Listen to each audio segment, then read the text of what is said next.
Hoy por hoy Valencia, Cadena SER.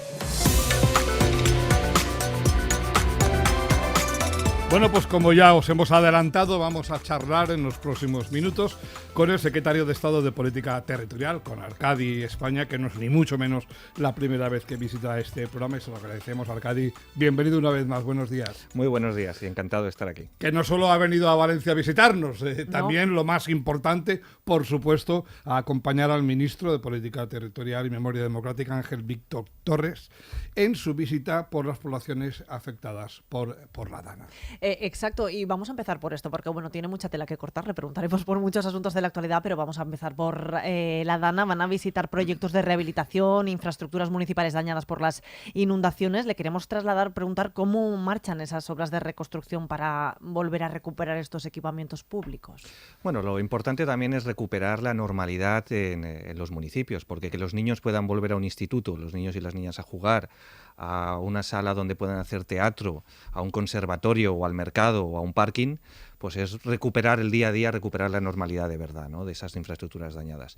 Y van avanzando, ya saben que se ingresaron en los ayuntamientos afectados 1.745 millones de euros y hoy vamos a visitar, por ejemplo, un proyecto en Catarrocho que es el parking que está en la plaza del ayuntamiento de casi 5 millones de euros. Luego también iremos a Picaña y hay muchos que están empezando de la mano de los ayuntamientos y la financiación y el apoyo del Gobierno de España. También hace unas semanas ustedes anunciaron que iban a asumir la reconstrucción de los municipios menos afectados en un 50%, invitando a Generalitat y Diputación a que asuman el otro 50%. ¿Esto cómo va? Pues el Gobierno de España ya ha sacado su propia orden, que financia el 50%, los ayuntamientos ya han presentado el balance de daños y luego se eligen y se les ingresa el dinero para hacerlo a través, en algunos casos, de las diputaciones, sobre todo en los casos de ayuntamientos pequeños. El otro 50%, pues yo creo que tiene sentido que sea la Generalitat y la Diputación los que cofinancien. ¿Ellos lo creen también? Bueno, pues han dado unas señales no concluyentes, por decirlo así, no concluyentes, pero yo creo que es una responsabilidad de todas las administraciones. Los más afectados, de una forma excepcional, el Gobierno de España financió el 100%, como es normal. Pero luego hay otros que también están afectados, no solo en la Comunidad Valenciana, sino también en Andalucía, en Cataluña, en Castilla-La Mancha, que se han visto afectados, y ahí es el sistema de una catástrofe, no de la magnitud de Valencia, que el 50% Gobierno de España y el otro 50%, por supuesto, lo pueden financiar las otras administraciones. Que siempre recuerdo una cosa, la Dana no ha destruido a la Generalitat Valenciana, ni la Diputación como institución. Tienen y pueden ayudar y yo creo que es lo que deberían de hacer también.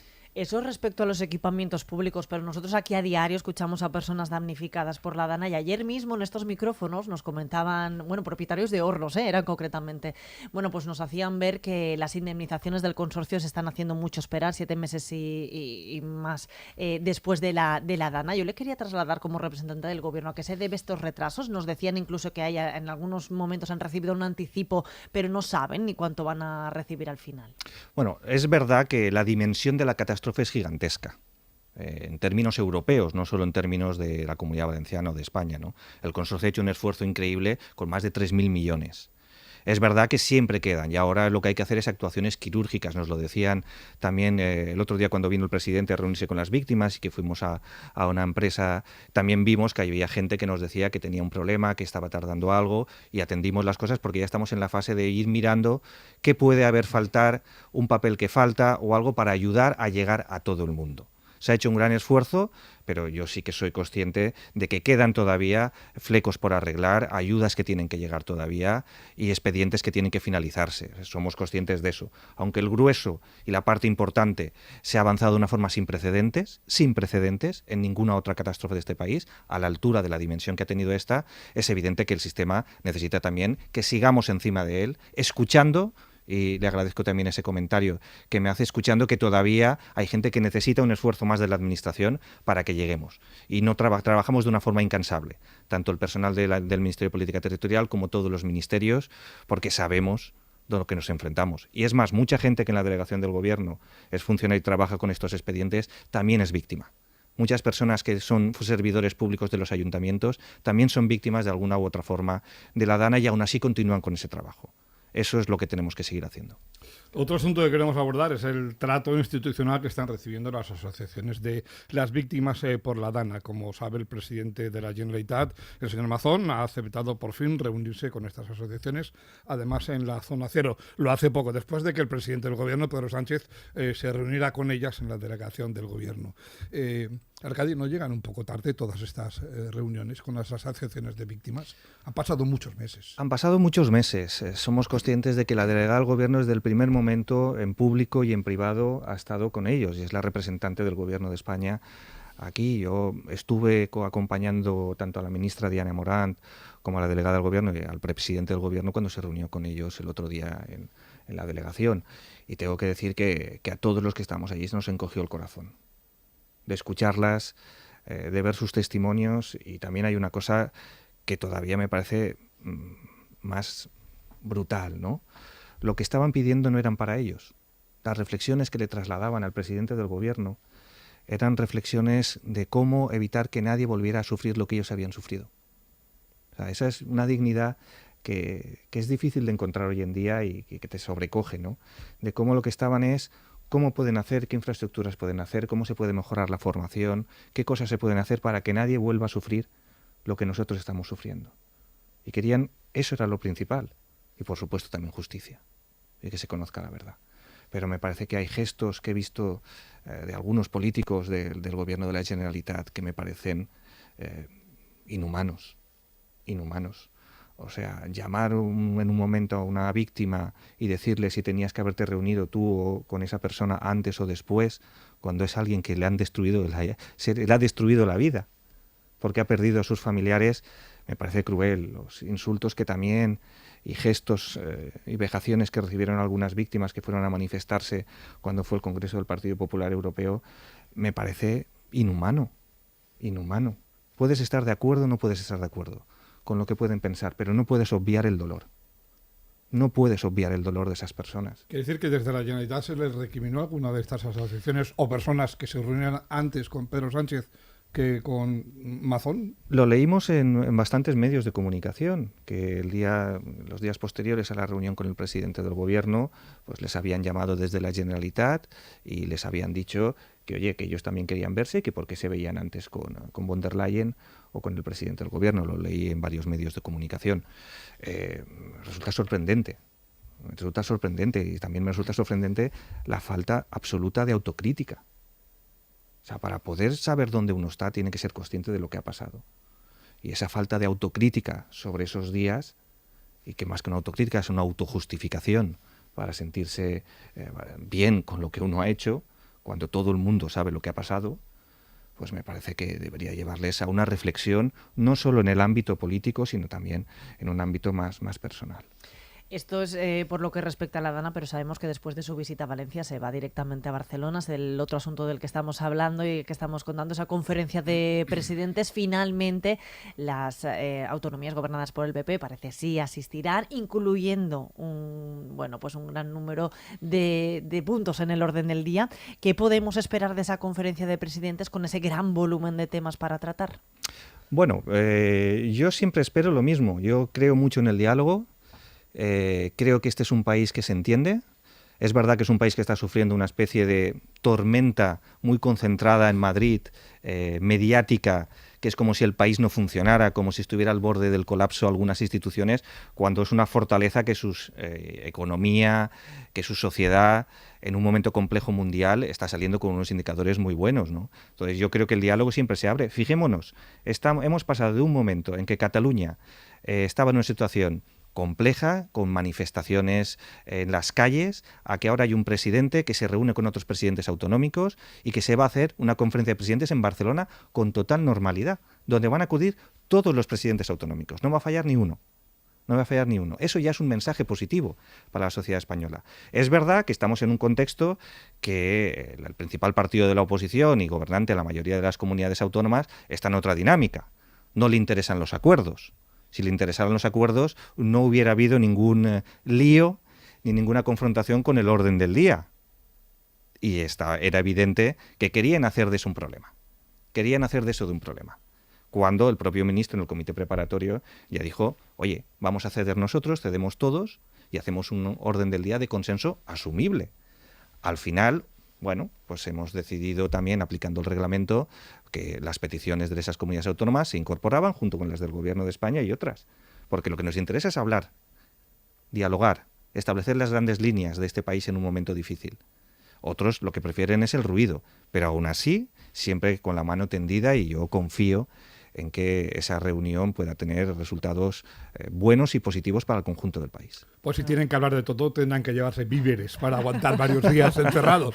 La verdad es que el orden del día es extenso, ¿no? Sí. Pero yo espero que las intervenciones sean constructivas, que nos centremos de verdad en los problemas. Por parte del Gobierno de España va a ser así, del propio presidente y de los ministros y vicepresidentas que le acompañan, y esa va a ser la voluntad, como fue la otra por parte del presidente, que hizo varias propuestas de calado sobre vivienda, sobre también cosas de la de reprogramación de fondos, sobre inmigración, sobre otros aspectos, y estoy convencido de que en esta también va a haber una intervención del presidente positiva, con proyectos. Veremos el resto de comunidades autónomas del Partido Popular. Claro, porque más allá de la foto, permítame que insista, es que en el contexto en el que ocurre a 2 días, ¿no?, de que se celebre por parte del Partido Popular una manifestación en contra del gobierno, y con el tono tan elevado, ¿no?, y el insulto y esa polarización que vemos entre el gobierno y principal partido de la oposición, parece difícil, por decirlo de alguna manera, que más allá de la foto se consiga algún avance, ¿no?, que es lo que le interesaría además a la ciudadanía, ¿no?, algún acuerdo o ese diálogo.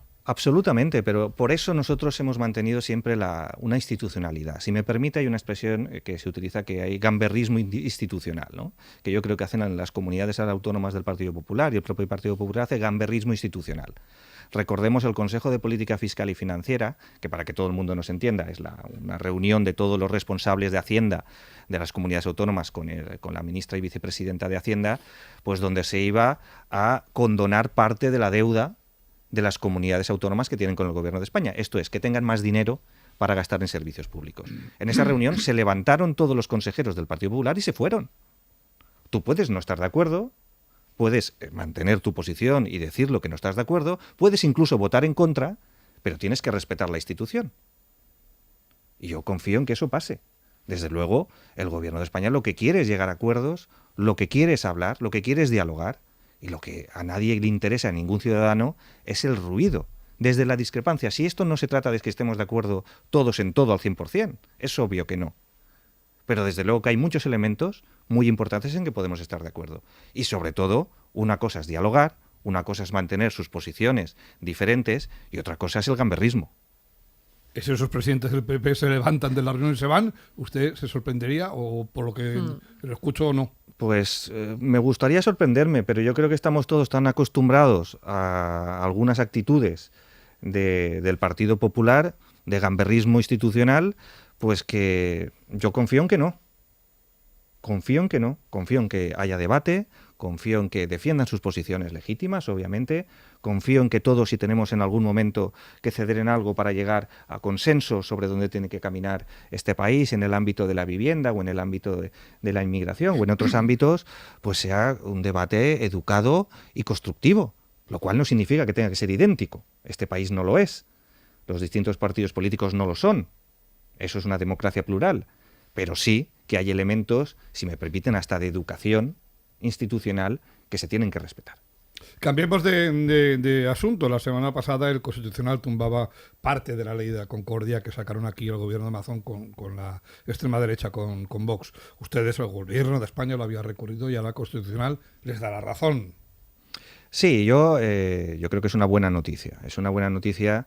Y resulta a veces sorprendente cuando hablas con otros políticos de otros países, ¿no?, de Europa, que no acaban de entender qué está pasando con nuestra historia. Es difícil entender desde fuera que ahora España es una democracia consolidada, que sufrió una dictadura y una represión fortísima, como todas las dictaduras, y que no acaban de entender qué problema puede haber en que se reconozca el sufrimiento de las personas que fueron represaliadas por sus propias ideas. Leía y escuchaba aquí de este programa también con Isidre Escandell, que gracias a la radio, gracias a la SER, pues pudo contactar un familiar, y ahora van a ver si lo pueden identificar, pues que el único crimen que había cometido era no pensar como el régimen. Ese era el único crimen. Por eso esas leyes que equiparan democracia con dictadura, como la Ley de Concordia de la Generalitat Valenciana, pues tienen el recurso puesto por el Gobierno de España, porque yo siempre lo digo, la memoria es la vacuna contra el fanatismo. No es lo mismo una democracia que una dictadura. Y yo creo que eso es algo que todo el mundo podemos estar de acuerdo. Y no me canso de repetir un consejo, que supongo que será como predicar en el desierto, a algunos dirigentes del Partido Popular, que se puede ser de derechas y ser demócrata. No es necesario ser franquista. Son cosas diferentes. Esto hay que empezar a enseñarlo en el colegio, desde pequeños. Efectivamente. Yo es que también cuando se intenta explicar la historia dicen que estás adoctrinando. Que se lo digan a los familiares de Isidro Escandell. ¿Cuál fue el delito? ¿Por qué le fusilaron? En Paterna, ¿cuál fue el delito? Pensar de una forma diferente. Claro. Si nosotros ahora, si algunas instituciones hacen unas leyes que dicen que, bueno, que lo de la dictadura no fue tan grave, al final no todo es igual, que también luego en la democracia equiparan esas cosas, pues están alimentando una visión de la historia que es falsa y que va contra lo que es el sentimiento de una democracia. Los jóvenes tienen que saber la suerte que tienen de vivir en un momento histórico donde puedes expresar tus opiniones, puedes querer a quien te dé la gana. Puedes manifestar en un bar lo que opinas y pensar que por eso no te va a pasar nada.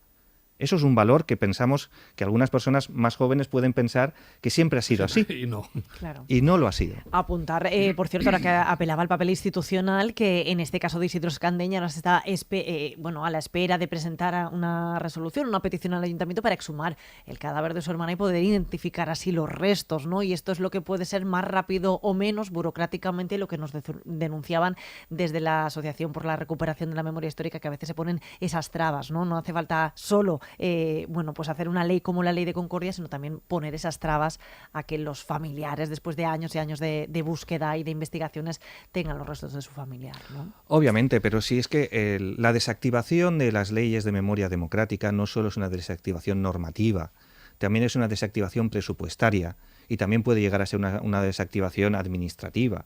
Yo creo que tenemos que ser conscientes, pero hay veces que yo creo que el debate se plantea en unos términos que no son los adecuados. Yo cuando veo estas cosas, yo me pongo en el lugar de esas familias. Que ha desaparecido un familiar tuyo porque lo fusilaron por su forma de pensar. Que lo único que quieres es enterrarlo de una forma digna y saber que está allí.